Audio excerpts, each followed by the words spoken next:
দুঃখবিলাস গানের প্রথম লাইনে যে প্রশ্ন ছিল, তোমরা কি কেউ দিতে পারো প্রেমিকার ভালোবাসা, এই প্রশ্নের উত্তরটা দিয়ে গেছেন মার্কো রয়েস। কোনো ক্লাবকে ভালোবেসে যা দেয়া যায় তার সবটুকুই নিংড়ে দিয়েছেন এই জার্মান মিডফিল্ডার। বরুসিয়া ডর্টমুন্ডের প্রতি তিনি যে ভালোবাসা দেখিয়েছেন, অনেক শাশ্বত প্রেম এই ভালোবাসার কাছে হার মানবে।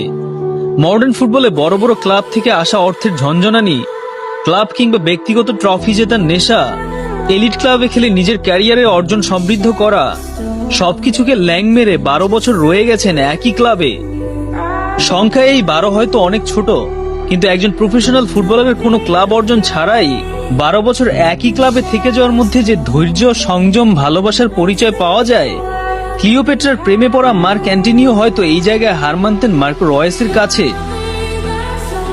চাইলে এখন তোমরা কি দিতে পারো প্রেমিকার ভালোবাসা না বলে এরকমও বলা যেতে পারে, তোমরা কি কেউ হতে পারো মার্কো রয়েস।